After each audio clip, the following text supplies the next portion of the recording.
is that our growth rate in India has been something which is an envy for most of the parts of the world. It is at 11.7%. It is higher than the GDP growth as compared to the 4.4 which you're seeing as the global growth. In many of the mature markets, E&M growth rate is lower than the GDP growth rate.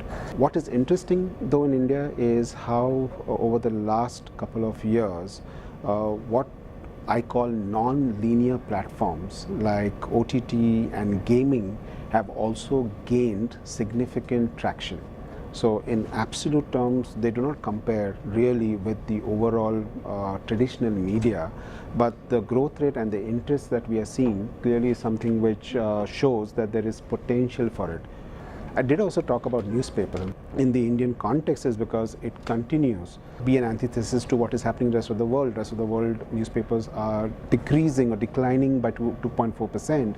India was still expecting a growth of 4% over the period of CAGR of 4%, and which means that India still has time to then look at the solutions and the evolution which is taking place in the rest of the world. The essential element that we saw last time was that, and we termed it as having a fantastic approach, a fan-based approach, a fan-centric approach in terms of how do you get to a customer and keep him engaged.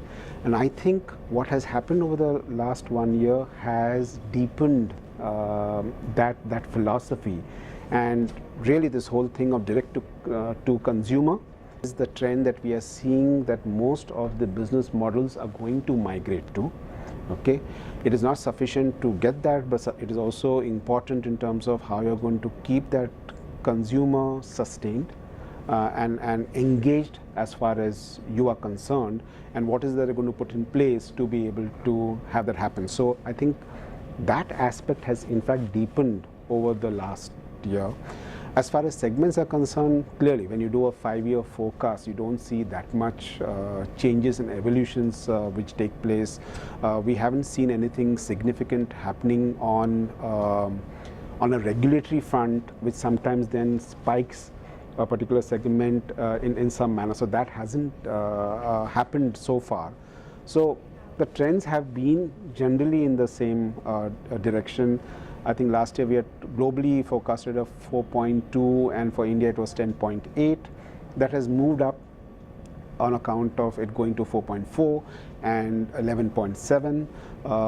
Generally is also a function of the fact that the global GDP has been looking up, right? If you were to look at it, what it was last year to what it is now, there has been an upswing in GDP, and that is also getting reflected to some extent in the numbers.